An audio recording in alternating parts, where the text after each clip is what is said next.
नमस्कार दोस्तों। आज की इस वीडियो में मैं आपको बताने वाला हूं कि जब आप अपनी लाइफ में किसी बहुत हार्ड टाइम से गुजर रहे हो, उस सिचुएशन में भी आप अपनी डिज़ायर्स को कैसे मैनिफेस्ट कर सकते हो। क्योंकि जब आप अपनी लाइफ में एक अलाइनमेंट में चल रहे होते हो और सारी चीज़ें आपकी लाइफ में एक के बाद एक अच्छी हो रही होती है, लेकिन सडनली एक ऐसा पॉइंट आता है जहाँ पर अच्छे की जगह एक के बाद एक बुरा होने लगता है। अगर उस चीज़ को हम बहुत पहले ही समझ लेते हैं तो हम बहुत पहले ही उसको चेंज कर सकते हैं, लेकिन मोस्टली ऐसा होता है कि हम पहले समझ नहीं पाते उस चीज़ को। फिर एट द एंड जब उस चीज़ में से मैनिफेस्टेशन निकलती है तब हम परेशान हो जाते हैं। लेकिन यहाँ पे सबसे पहले समझने वाली बात यह है कि चलो परेशानी तो एक अलग बात है, लेकिन समझने वाली बात यहाँ पर यह है कि अगर ये कॉन्ट्रास्ट आपकी लाइफ में आया है या आता है तो आपको हमेशा बेटर बनाने के लिए ही आता है। कई बार ऐसा भी होता है ना, आप अपने डिजायर्स को लेकर के बहुत ज़्यादा ढील दे देते हो, यानी बहुत ज़्यादा चीज़ों को छोड़ देते हो। हालांकि वो आपके लिए बहुत इंपॉर्टेंट होती है, लेकिन आप प्रोग्रेस की तरफ उतना फोकस नहीं कर रहे होते। जैसे कि कहा जाता है कि आपकी लाइफ में जो है, जो आपके पास ऑलरेडी है, उसके लिए आपको खुश तो होना चाहिए, लेकिन उसी में और इम्प्रूवमेंट की, और ज़्यादा बढ़ाने की, और ज़्यादा बेहतर होते जाने की भी इच्छा आपकी होनी चाहिए। लेकिन जब आपको लगने लगता है कि हाँ आपने सब अचीव कर लिया, एक जगह पर आप आ गए, तो आप उसी पॉइंट में अगर रह जाते हो, उस चीज़ से खुश तो हो आप जो आपके पास है, लेकिन प्रोग्रेस पे आप जा नहीं रहे, तो उस वक्त यूनिवर्स आपको पुश करना स्टार्ट कर देता है। क्योंकि यूनिवर्स हमेशा मूव हो रहा है एक न्यू डायरेक्शन में या एक बेटर डायरेक्शन में, और आपको हमेशा उसी डायरेक्शन में साथ में चलना होता है।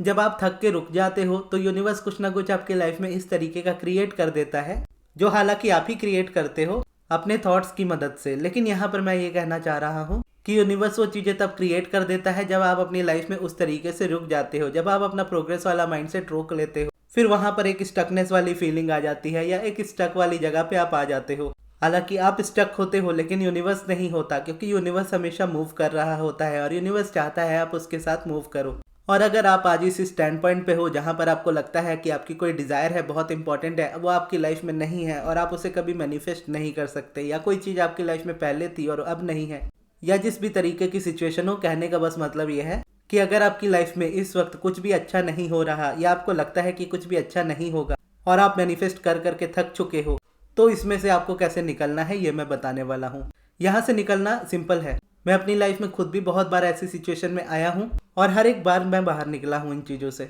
तो कह सकते हैं इसमें मेरा सक्सेस रेशियो है जो है वो 100% है। तो जब भी आप अपनी लाइफ में अपने आप को इस तरीके की सिचुएशन में पाओ, तो उस वक्त आपको बस इतना करना है कि आप बाकी जितने भी प्रोसेसेस करते हो उन सबको सेकेंडरी कर दो, और अपनी जो डिज़ायर को आप मैनिफेस्ट करना चाहते हो उस सब्जेक्ट को आप प्राइमरी कर लो। यानी जैसा मैं हमेशा कहता हूँ कि अलाइनमेंट को अपनी टॉप प्रायोरिटी रखो, अपने आप को अपनी टॉप प्रायोरिटी रखो। लेकिन जब आप इस तरीके की सिचुएशन में कभी फंसोगे ना, तो वो जो चीज़ होती है, जो डिज़ायर होती है, वो आपकी लाइफ का सबसे इंपॉर्टेंट हिस्सा हो जाती है। तो आप चाहो ना चाहो आपकी अलाइनमेंट उससे कहीं ना कहीं जुड़ ही गई है। तो अगर आप डायरेक्टली अलाइनमेंट पे वर्क नहीं कर रहे, लेकिन उस स्पेसिफिक डिज़ायर पे वर्क कर रहे हो, तो भी आप इस जगह पे यही मान सकते हो कि आप अपने डिज़ायर पे नहीं, आप अपनी अलाइनमेंट पे ही वर्क कर रहे हो, क्योंकि अब उस डिज़ायर के साथ आपकी पूरी अलाइनमेंट जुड़ी है। और ये आपको तभी करना चाहिए जब आप अपने डिज़ायर को लेकर के पूरी तरह से श्योर हो, क्योंकि अगर आप श्योर नहीं हो तो आप आगे बढ़ नहीं पाओगे। कुछ दिनों में आप उस प्रोसेस को छोड़ दोगे जिसके लिए आप इस चीज़ को कर रहे हो। फॉर एग्जाम्पल, आप अपनी डिज़ायर्ड जॉब को मैनिफेस्ट करना चाहते हो या गवर्नमेंट जॉब को मैनिफेस्ट करना चाहते हो। वो जॉब आपके लिए बहुत ज़्यादा इंपॉर्टेंट है, उसके बिना आप अपना जीवन नहीं निकाल सकते, या आपको लगता है वही सबसे ज़्यादा इंपॉर्टेंट चीज़ है आपकी लाइफ की,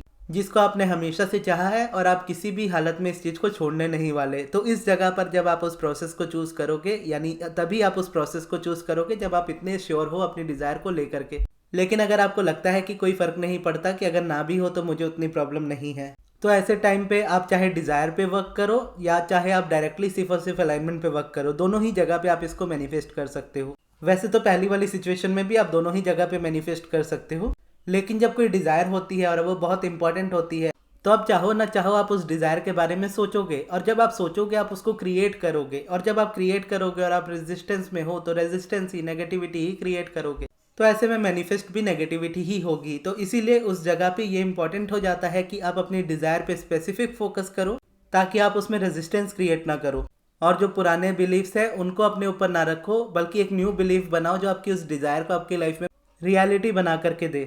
तो अब आप समझ गए कि अगर आप बहुत ज़्यादा श्योर हो अपनी डिज़ायर को लेकर के कि हाँ मुझे यही डिज़ायर चाहिए,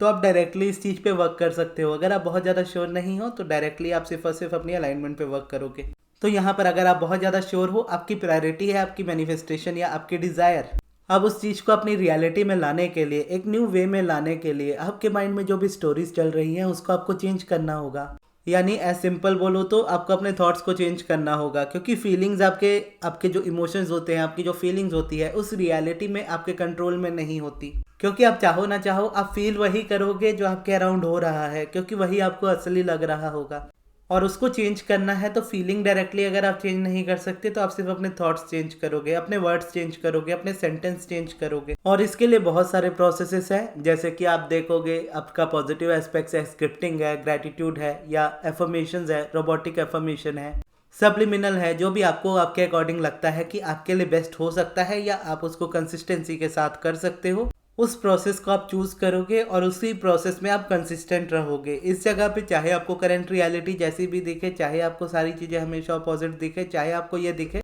कि करंट रियलिटी में रत्ती भर भी फर्क नहीं पड़ रहा है, 1% भी मोमेंट नहीं आ रहा है, 1% भी चीज़ें बेहतर नहीं हो रही है, स्टिल आप उस चीज़ को कंटिन्यू रखोगे। एक तरीके से कह दो तो आप इस जगह पे कसम खा लो कि अगर आप एक चीज़ को शुरू कर दोगे किसी डिज़ायर को मैनिफेस्ट करने के लिए तो उससे पीछे नहीं हटोगे। फिर चाहे आपको जितना टाइम लगे आप देने को रेडी हो जाओ। अब टाइम देने को रेडी हो जाओ जब मैं कहता हूँ तो इसका मतलब ये नहीं है कि ये चीज़ें आपके लिए सालों ले लेंगी। कहने का मतलब बस ये है कि अगर सालों ले भी ले तो आपको फ़र्क ना पड़े। आपकी डिज़ायर अगर बहुत ज़्यादा स्ट्रांग है तो पूरी ज़िंदगी उस डिज़ायर के ना होने की वजह से परेशान होने से बेटर है कि कुछ टाइम आप परेशानी सह लो, क्योंकि जब वो डिज़ायर मैनिफेस्ट होगी आपको मज़ा भी उतना ही आएगा आपकी लाइफ में। तो चाहे आप विजुअलाइजेशन चूज़ करो, रोबोटिक एफर्मेशन चूज़ करो, एफर्मेशन चूज़ करो, स्क्रिप्टिंग चूज़ करो, सब्लिमिनल चूज़ करो, जो भी चूज़ करो, आपके थॉट्स चेंज होने चाहिए। आपके थॉट्स चेंज होंगे पहले, आपके इमोशंस उसके अकॉर्डिंग चेंज होंगे